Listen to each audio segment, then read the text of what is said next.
আসসালামু আলাইকুম সবাইকে, ওয়েলকাম টু মাই চ্যানেল। আশা করছি সবাই ভালো আছেন। আলহামদুলিল্লাহ আমরাও ভালো আছি।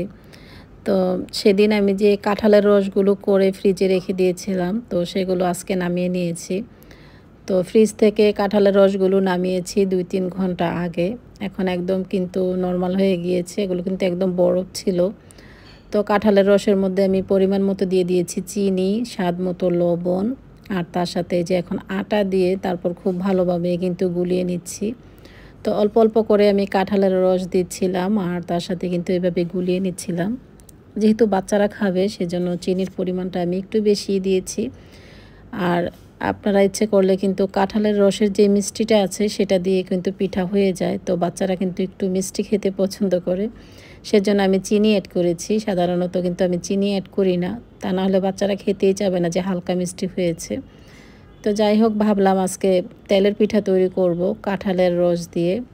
তো দেখি এগুলো কেমন হয়। আমি তেলের পিঠা কখনো কাঁঠালের রস দিয়ে তৈরি করিনি, এই প্রথমবার ট্রাই করছি। তো মনে হচ্ছে ভালোই হবে। এই যে তেলের মধ্যে এক এক করে দিয়ে দিচ্ছি পিঠাগুলো। খুব সুন্দরভাবে কিন্তু পিঠাগুলো হয়ে যাচ্ছে। আর প্রথম পিঠাটা কিন্তু সবারই খারাপ হয়, দেখতে অত বেশি সুন্দর হয় না। তো আমি প্রথম পিঠাটা দিয়েছি, এরকম হয়েছে। এখন আবার দ্বিতীয়বার পিঠা দিয়ে দিচ্ছি। দ্বিতীয় পিঠাটাও কিন্তু খুব সুন্দরভাবে ভেজে নিচ্ছি। আর কাঁঠালের পিঠা কিন্তু আমার কাছে মনে হয় ছোট ছোট করে তৈরি করলে সেটা খেতেই বেশ ভালো লাগে। আর এভাবে বড় করে যেটা তৈরি করা হয় এটাও খেতে ভালো লাগে, বাট একটু বড় হয় আর কি। তো চালের গুঁড়া দিয়ে করলে সেটা খেতে আরও বেশি ভালো হবে, একটু শক্ত হবে পিঠাটা। তা আমি যেহেতু আটা দিয়ে তৈরি করেছি সেজন্য একটু সফট হয়েছে। তো ভাবলাম এখানে ৬টার মতো আমি ভেজে নিয়েছি পিঠা। তো এখন বাচ্চাদেরকে দিব খাওয়ার জন্য। আর এই পিঠাটা যখন ঠান্ডা হবে সম্পূর্ণ, তখন কিন্তু খেতে আরও বেশি ভালো লাগবে। আমি আগে দেখেছি আমার আম্মু তেলের পিঠা যখন তৈরি করতো, বিকেলের দিকে তৈরি করতো, পরের দিন সকালবেলা খেতে খুব ভালো লাগতো।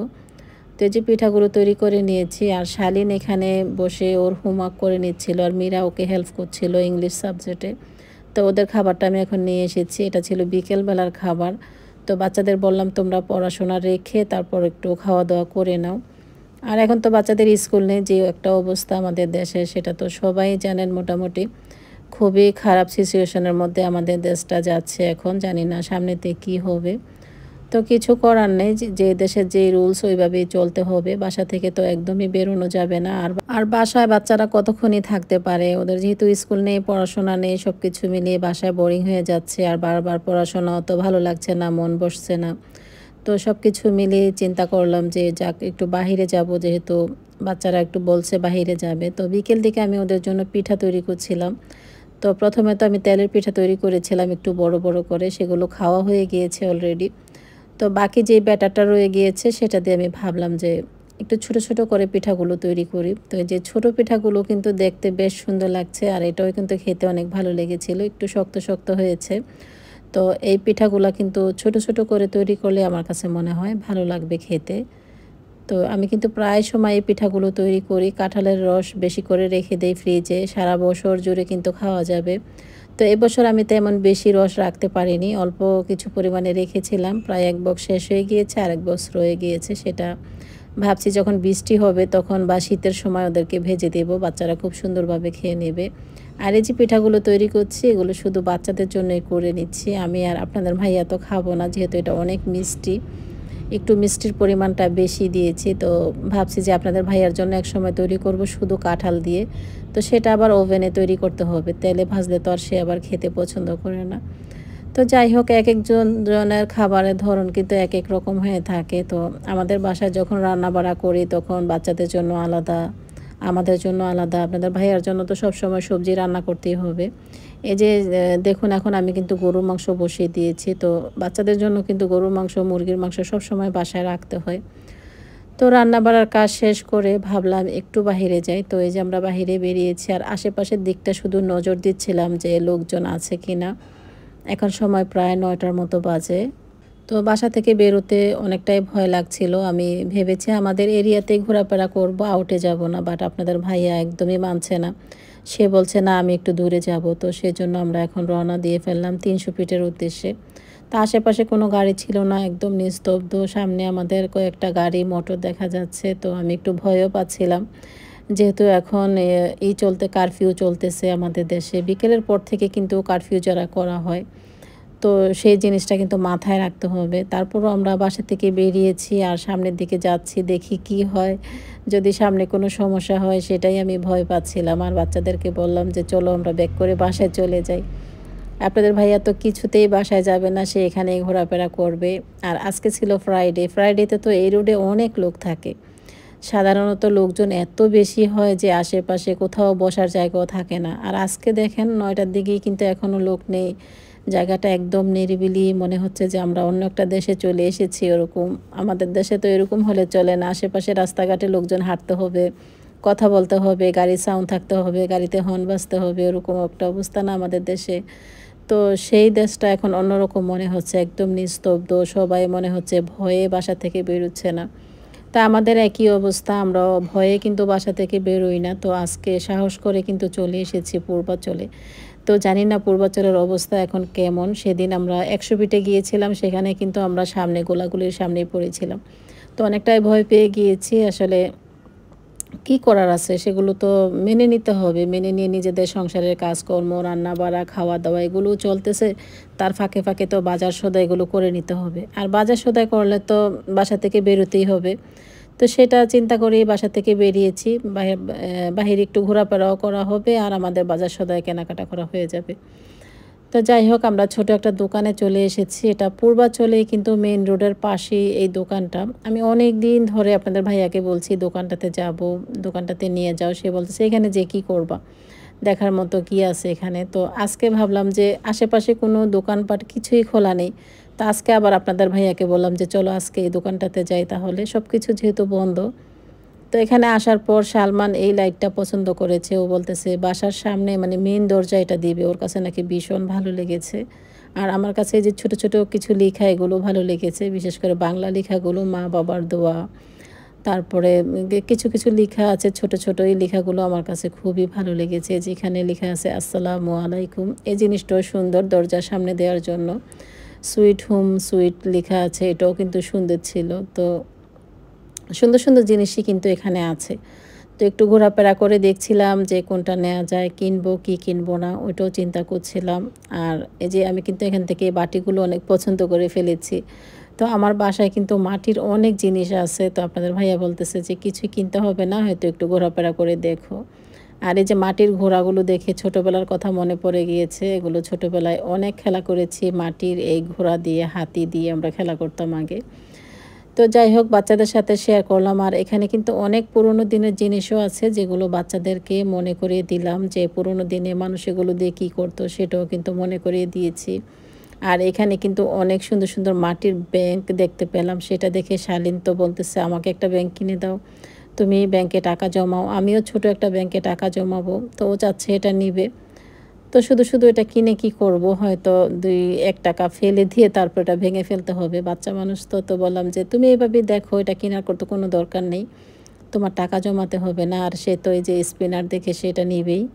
বলতেছে এটা অনেক সুন্দর, কিন্তু এগুলো অনেক আগের জিনিস, কিন্তু এগুলো দিয়ে বাচ্চারা অলরেডি খেলে ফেলেছে। মানে ওদের পছন্দ মতো যেটা দেখে সেটাই হাতে নিয়ে ফেলবে আরকি।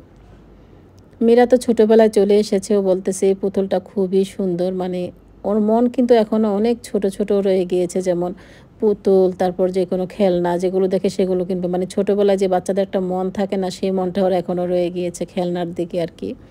ওর প্রচুর পুতুল, তারপরও সে কিনতে চায়। আর এই যে অনেক আগের জিনিসপত্র বলছিলাম, এটা হলো আমাদের আঞ্চলিক ভাষায় সিক্কা বলে। বাট আপনাদের আঞ্চলিক ভাষায় কী বলে সেটা আমাকে অবশ্যই জানাবেন। তো আগেকার দিনের মা খালারা কিন্তু ওগুলোর মধ্যে পাতিল রাখতো, তারপর গ্লাস রাখতো। তখন কিন্তু অত বেশি এই যে আমাদের মতো এখন আলমারা বা অন্যান্য কিছু ছিল না, র‍্যাক ছিল না যে রাখার মতো। তখন কিন্তু এগুলোর মধ্যে দুধের পাতিল, তরকারির পাতিল, ভাতের পাতিল এগুলো ঝুলানো হতো। তো এই জিনিসটা দেখে আমার কাছে ভালোই লেগেছে। আমি ভাবছি আমার বাসায় যখন ডেকোরেশন করব এগুলো নিয়ে বেলকনিতে লাগাবো, তখন দেখতে খুব ভালো লাগবে। তা আছে মোটামুটি, এটার মধ্যে সুন্দর, সুন্দর জিনিসই আছে ঘর সাজানোর জন্য। সবকিছুই এখানে পাওয়া যায়। আমার কাছে ভালোই লেগেছে। একটু ঘোরাফেরা করলাম। আর মীরা তো এখানে আসার পর কিছু দেখতেছে আর বলতেছে এটা ভালো লাগছে, সেটা ভালো লাগছে, সেটা কিনবে। তো বললাম ঠিক আছে, তোমার যেটা পছন্দ হয় কিনে নাও। আর শালীন তো একটার পর একটা নিয়ে আসতেছে আমার কাছে। মানে আমার কাছেই বায়না ধরে বেশি বাচ্চারা। ওর বাবার কাছে একদমই যেতে চায় না, এটা নিয়ে আসে ওইটা নিয়ে আসে। আর এই যে হারিকেন, এটার ভিতরে কিন্তু লাইটের সিস্টেমটা আছে, সেটা খুব ভালো লেগেছে। বেলকনিতে এগুলো ঝুলালে খুবই ভালো লাগবে। তো এটা কিন্তু স্টিলের ছিল। আর এখানে বিভিন্ন ধরনের পাখা আছে। যে মীরার ছোটোবেলার কথা মনে পড়ে গিয়েছে। মীরা যখন প্লে গ্রুপে পড়ে তখন কিন্তু কোরিয়ান ভাষায় একটা মিউজিকের মধ্যে ও ডান্স করেছিল। তখন এইরকম একটা পাখা দিয়ে সে শুধু এভাবে বাতাস করতো, মানে ফেসের মধ্যে শুধু একটু বাতাস করতো, ওইভাবে কিন্তু ডান্সটা হয়েছিল। তো এটা তখনকার সময় কিন্তু সিডি ছিল, সিডিতে ওর সম্পূর্ণ মিউজিকটা ছিল, সেটা আমি ভিডিও করে রেখে দিয়েছিলাম। অনেক পিকচার ছিল, বাট সিডিটা নষ্ট হয়ে গিয়েছে। এখন তার 20 সিডি চলে না আগের মতো।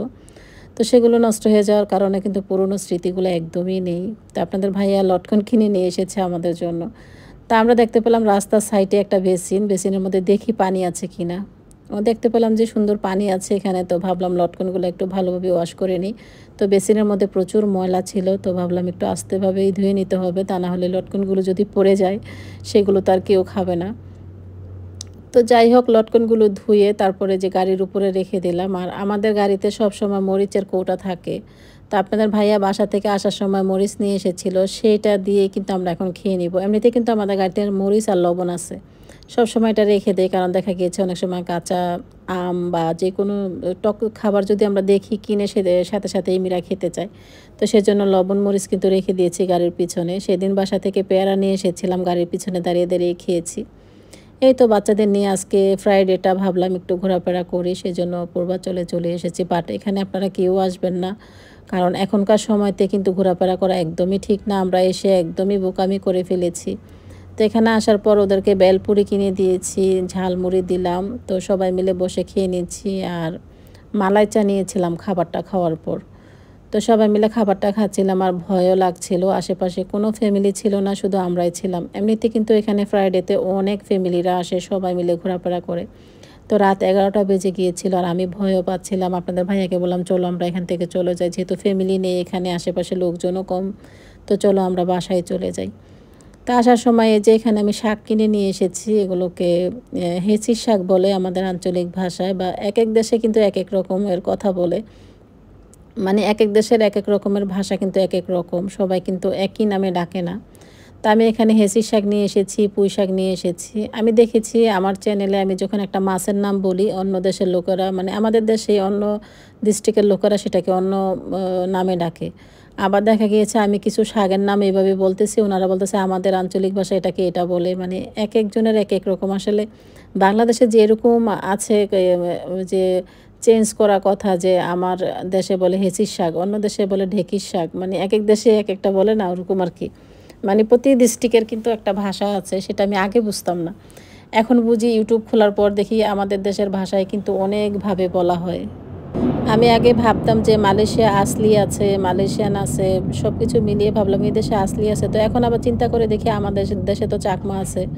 তো ওইটা চিন্তা করে দেখি যে সব দেশে একই রকম, মানে এক একটা ভাষা এক একভাবে বলা হয়। একটা জিনিসের নামই কিন্তু 10-12টা হয়ে থাকে।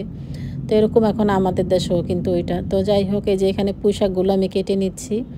আর পুঁইশাক দিয়ে ডাল দিয়ে খেতে ভীষণ ভালো লাগে। তো পুঁইশাকগুলো কেটে ধুয়ে পরিষ্কার করে আমি বক্সে ভরে ফ্রিজে রেখে দেব।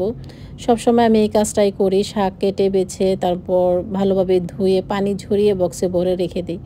নর্মাল ফ্রিজে রেখে দিলে হয় কি, অনেক দিন ধরে খাওয়া যায়, এটা 1 সপ্তাহের মতো কোনো সমস্যা হয় না, মানে নষ্ট হয় না, শাকগুলো এভাবে খেতে পারি। তো ভাবলাম এখন বসে বসে শাকগুলো কেটে ফেলি। আর এখন সময় হলো রাত 11টা বাজে। শাকগুলো কাটতে কাটতে আমার কতটা টাইম হয়ে যাবে সেটা তো আপনারাই বুঝতে পারছেন। তো কিছু করার নেই, যেহেতু অনেকগুলো শাক একবারই নিয়ে এসেছে, সেগুলো কেটে বেছে পরিষ্কার করে ফ্রিজে রেখে দিচ্ছি। আর এটা ছিল পরদিন সকালবেলা। ওই দিন রাতের বেলা শাকগুলো ধুয়ে পরিষ্কার করে রেখে দিয়েছিলাম। আজকে হেঁচির শাক রান্না করব, আর এখানে মাছ রান্না করব। এটা হলো সাগরের মাছ। তো এই মাছটা খেতে একদম ইলিশ মাছের মতো লাগে, মানে একদম ইলিশ মাছের মতোই সেম, কিন্তু ইলিশ মাছে একটু কাঁটা বেশি, আর এই মাছটাতে কাঁটা কম। তো একদম ইলিশ মাছের মতোই মাছটা খেতে ভালো লাগে। তো ভাবলাম আজকে মাছের মাথাগুলো রান্না করে ফেলি। সাথে আমি মাছের পিসও দিয়েছি 2-3 টুকরার মতো। তো যাই হোক, মাছটা এখন রান্না করে ফেলছি। এখানে আদা রসুন সব ধরনের মশলাই দিয়েছি। তো সবার লাস্টে আমি এখন দিয়ে দিচ্ছি ফিশ কারি পাউডারটা দিয়ে দিচ্ছি। এটা দিলে ফ্লেভারটা খুবই সুন্দর আসে, আর আমার বাচ্চারা খেতে ভীষণ পছন্দ করে, সেজন্য আমি দিয়েছি ফিশ কারি পাউডারটা। তো এখন মাছটাকে ভালোভাবে কষানোর পর পর্যাপ্ত পরিমাণ পানি দিয়ে মাছটাকে রান্না করে নিব। তো আজকে আমি এই মাছটা রান্না করেছি, সাথে হেঁচির শাক রান্না করেছি। তো এই ছিল আমাদের আজকে দুপুরের খাবার। ভিডিওটি দেখার জন্য ধন্যবাদ সবাইকে। আল্লাহ হাফেজ।